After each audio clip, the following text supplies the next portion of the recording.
What's up, everybody? Welcome back to the Draft and Stash, your one-stop shop for all your NBA news and more specifically your Memphis Grizzlies news.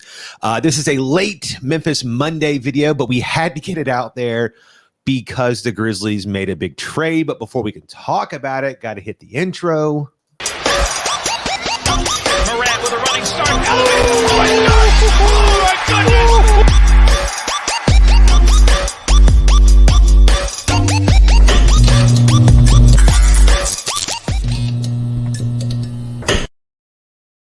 I would also like to apologize. I'm rocking Firefox today, so I don't have a green screen. Audio is all weird and stuff. So I apologize. I love the background today, dude. Yeah, just super because our future is so green with envy because it's so great. Oh, it's symbolic, eh? It all fits. So over the past weekend, after I put out our video for the five guys that I thought the Grizzlies would go after, of course they couldn't let me have it, and it moved up to 10. So that video is like irrelevant now. But there was this rumor that we were looking at trading up with the Pelicans to get Eric Bledsoe and some other stuff. And I was actually texting Chip, and I was like, man, like if it was me, I would go ahead and do the trade now. That way, nobody can come in draft night, offer something a little bit better, and your deal gets like taken away or something. And Kleiman must have felt the same way. The Pelicans, the Grizzlies pulled the trigger.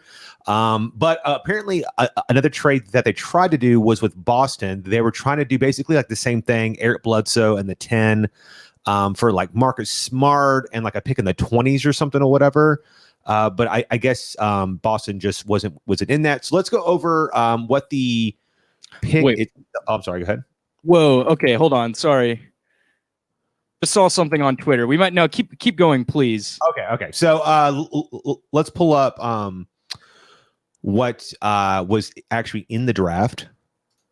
So the Grizzlies trade Jonas Valanciunas, the 17, the 51, to the Pelicans for Eric Bledsoe, Steven Adams, the 10 pick, the 40 pick, and a future pick from the Los Angeles Lakers that is top 10 protected, which is going to be a pretty good pick, which sets up the Grizzlies to maybe have 3 first-round picks next year, which is pretty crazy.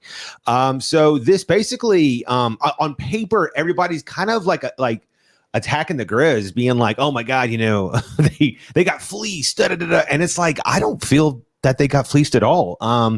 Jonas is the best player here. He averaged 17 and 12 last year. He's a really good. I don't say antiquated center, but he's a very traditionally older style center. He's a post big. Yeah, and the Pelicans are searching for a more veteran, consistent presence. I think he could bring that. I'm hoping that he doesn't get in the way of Zion and in the way, because that's part of the reason that Adams didn't really work there is that like Zion. Like Zion, he slashes so well, and Adams is like in the way half the time. Eric Bledsoe, it's been really up and down, man. Like people, he just hasn't really been happy. He forced his way out of Phoenix, and he got to Milwaukee, and then that didn't work out, and then he got traded to the Pels, and him and Lonzo just didn't really work together, and so. But the early reports are already that he will not be in training camp with the Grizzlies, that either they will buy him out or that they will try to trade him. I imagine that they can find somebody to take him. His contract is kind of big, which is kind of but you see here, CBS gave us a B+, and there's all these reasons in here about us trying to find that like your next piece here or whatever, and then the Pelicans get an A, and I kind of agree with that. I kind of think that this is one of the first trades where both teams kind of won. What are your feelings, man? I would agree with that. I think both teams can find reasons to be happy here. I mean, obviously, we can talk about it in a bit. Grizz fans are not happy about JV live in town here, but I think on paper, New Orleans is getting an absolute stud of a center in Jonas Valanciunas. I mean, we've talked about him extensively here.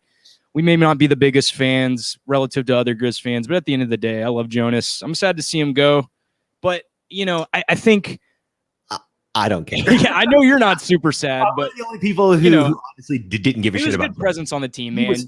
Ja loved him. Jaren loved him. It was almost, I valued him for his relationships with our young players off the court just as much as for his value on the court. That stuff I liked. I did not like his fit here. I thought I didn't like it either. He got in the way. I mean, you're trying to build this Ferrari, and he's a flat tire. You see what you're trying to go for in the future with Ja. You just need a wide open offense with this kid. You give him the keys to an offense that just gets up and down the court. You're going to see a little bit of Nash 2.0 in that D'Antoni system where he's just going to find open guys, get down the court in a flash and make plays. That's what I see in the future for the Grizz in terms of the style of offense we need to be running. But not only that, but so let's talk a little bit about Jonas here, since I know a lot of fans are really sad. Do not be sad. Jonas was never going to be your long tenured center. He was always this this speed bump, this stopgap basically until Jaren eventually became the 5, or you found somebody else that was younger to actually do this. If you saw in the Utah series, he was attacked every single play, and we gave up I think an average of 18 threes a game, and 6 to 7 of those were specifically targeted on him because he refused to pull himself up in coverage and played in this drop thing. You're probably thinking oh, that was a coach decision. It's not. Drop coverage is all he can do on pick and rolls. Exactly. That's the problem. He's so slow that if he presses, he's going to get cut on every time. Yeah. Time. So his hope is that playing in drop coverage, he can help stop the guard from rolling in the paint. And then he's just praying that who's ever shooting the three, unfortunately that came against the Jazz team, who was a historic 3-point shooting team this season. So, instead he got burned, and basically at times he was unplayable, and he was completely relegated against the Rudy Gobert or whatever and stuff, so he couldn't do his usual antics. He couldn't really score. He couldn't defend. So he was just getting murdered. I'm telling you, I imagine the Grizz will keep Steven Adams. I do not know if he'll start. I don't know if we'll go out and get somebody else, if they'll move Tillman up, if they'll move Clark up, if they draft Kai Jones. Who knows what's going to happen? But my first inkling is people think that Adams might start. I would honestly play him off the bench. I think he would be better off that. But if not, that's fine. He's really tough. He's super likable. Fans will love him just as much as Jonas. And he'll be like a big brother, and he's actually younger. So, I mean, don't be too sad. This is a great move for the future. So let's talk about it from both sides. What does this mean for the Pelicans? Well, I think for the Pelicans, this means you get a 17-point per game scorer, 12 rebounds a game. What he brings offensively, we could talk about for a while. I mean, he's a stud offensively. Now, I think one question here, what's the fit going to be like with Zion? That's what I'm wondering. That's what I wondered as soon as I saw his name connected with New Orleans, because they're trying to get off of a guy in Adams who can't really play along Zion as a non-floor spacing. He doesn't really have a post game per se. He's really just a pick and roll big. Valanciunas has a repertoire of moves in the post. Yeah, he's very decent mid-range scorer. Yeah. And, he knocks down a 3 a game at about 35%. It's not, nothing to sneeze at, but I'm seeing all these reports, man, of he's going to be this floor spacing center that's going to match up with Zion. And I'm just, if he was a floor spacer, we would still have him. If he was a floor spacer, he'd be one of the best centers in the league. Yeah. They're trying to sell him as like a Brooke Lopez or something, and it's nah. That's not to say he's not an upgrade over Adams in that regard. I mean, he hits a 3 a game, so there's an upgrade there. But I think when you really see it play out in an offense, what Jonas is going to be doing is getting the ball in the post. He needs post touches to score. Very rarely do we throw it to him behind the arc and he converts. Occasionally we'll get that, or we did get that. But I think it's going to be weird. When you're in an offense with Zion, man, Zion needs the ball too. He's the guy that's going to start at the perimeter, work his way into the paint. He's got post moves. Yeah. He's going to be digging in the paint. And I really don't see Valanciunas being effective with Zion if he's going to be forced into the mid-range and the 3-point constantly, which I feel like is going to happen with that combination. Now, I think it could be really good just offensively. I mean, Brandon Ingram, Zion, and Jonas, they're going to find a way to score. They're all very talented scorers, so it's not worrying about that. And even beyond this move specifically, I think this is a really good move for them because it clears up so much money. If they decline, they had to get off those contracts. Yeah, if they decline a couple of options, I think they're around like 36 million. If they bring back, it's like Josh Hart and somebody else, then like they're at like 26 or 27 million. This will put them in play to keep Lonzo Ball. If they want Lonzo, they can go get Kyle Lowry. They can go for Kyle, yeah. Yeah, with like Valanciunas on the team, man, former teammate. They like each other. There's so many new options available for the Pelicans, and so they're also on like a different time frame than the Grizzlies. So everybody, for whatever reason, put the Pelicans on this immediacy. They're on the Zion timeline, yeah. And so. They didn't give them any time to be, young and like learn the game. So they've been looked at as like a disappointment the last 2 years, not making the playoffs. While the Grizzlies have just accidentally been good because guys like Jonas Valanciunas, Kyle Anderson, Dylan Brooks, all these guys are talented enough that our floor is not that low. And then throw in a guy like a John Morant, it just elevates them more. So we've been surprisingly competitive. And the Pelicans fan base is getting really antsy. I know that Zion's family is publicly saying things and da-da-da-da. So they were always looking to kind of move out of this pick and get some more veteran star power in there to help them make the playoffs now before it's too late, before another like Anthony Davis thing happens here. But that's also coming from people on the outside of New Orleans. We only know what we hear and see and stuff, whatever. If you're a fan of the Pelicans, hit us up in the comments. Let us know what things are like there, how y'all feel about this trade. And they're happy about this trade. I'll tell you that. Yeah, I mean, like a lot of folks hated Adams and Bledsoe, man. Yeah, so I mean, like I think this is great for both clubs here, whatever. This will help out. There were some Grizzlies fans upset that this would help out the Pelicans, and it's like, I'll tell you what, as we move over into what this means for the Grizz, we're talking about timelines. The Grizzlies are not on that timeline. We're content to slowly put our ducks in a row and be good in 2 or 3 years. Us being like quasi-competitive now has bought us enough street cred to last at least one or two bad seasons or whatever. So you can throw away maybe a few wins this year, to get like a Moses Moody or a Josh Giddey or something, in the hopes that that's your third big player, and those things are going to be aligned. Come 2 years from now, when you have a lot of free agency and stuff or whatever, you can sign that next guy, or you could package all these first round picks and maybe get a Bradley Beal or something or whatever. So I think that this, in the short run, is not going to be very sexy unless we move up in the draft, which there are new reports that the Grizzlies are not done trading. Kevin O'Connor has reported that the Grizzlies are actually trying to trade up to maybe get Jonathan Kuminga. So apparently Zach Kleiman is, that dude goes and gets his guy, man. If he likes somebody, every draft he is traded up, and we'll see what happens. It's very, very exciting here in Memphis. Yeah, I think this bodes well for the Grizz, man. I agree with what we've said at the start of the video here. I think we can draw positives from both sides, but for the Grizz, I think what you're really swinging for here clearly is the 10th overall. We move from 17 to 10. Yeah. And I think that's what a lot of people are overlooking here is you're looking at the players involved here. You're looking at JV, who's a stud, and then you see Adams and Bledsoe, who are kind of on the outs as NBA pros.